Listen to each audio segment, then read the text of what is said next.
महाराज जी, निष्काम भक्ति क्या है और कैसे समझें? संसार में रहकर अपने इष्ट से और गुरु से कुछ मांगना चाहिए या नहीं? कभी कभी लगता है कि देखो, पहली बात इतनी समझ लो, जब तक हम देह भाव में हैं तब तक अभाव ही अभाव है। इसमें चतुराई किसी की नहीं चलेगी। जब तक शरीर भाव है, मैं पुरुष हूं, मैं स्त्री हूं, तब तक अभाव ही अभाव है, मांग ही मांग है।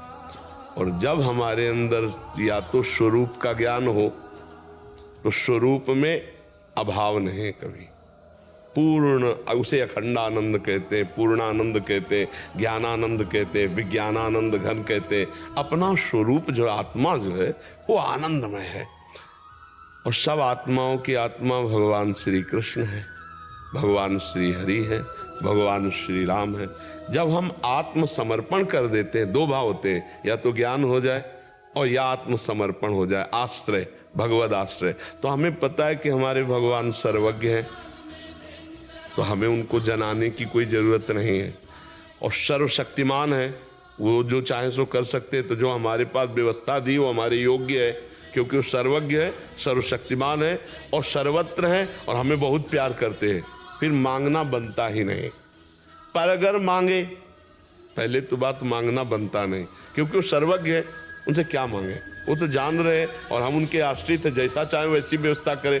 शुद्ध भक्ति का स्वरूप है, जोई जोई प्यारो करे सोई मोहि भावे।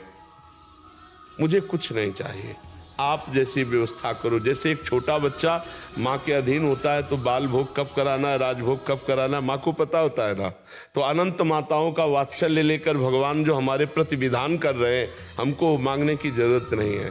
जैसी परिस्थिति दी है, जैसी स्थिति दी है, जैसी व्यवस्था दी, हम उसमें राजी रहे। पर ऐसी अगर भक्ति नहीं आई है तो एक नियम ले ले कि मुझे मांगना है तो सिर्फ भगवान से मांगना है।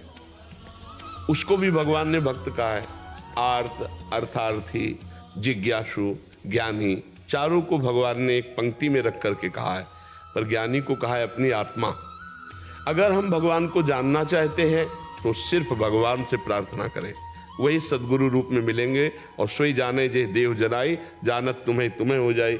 अगर हम अपना संकट निवारण करना चाहते हैं तो सर्वशक्तिशाली भगवान से, जो करतुम अकर्तुम अन्यथा करतुम सर्व समर्थ है, वही हमारी संकट निवृत्ति के लिए है। अगर हमें अर्थ चाहिए तो हम सिर्फ भगवान से मांगें, सिर्फ भगवान से, तो हमारी बात बन जाए।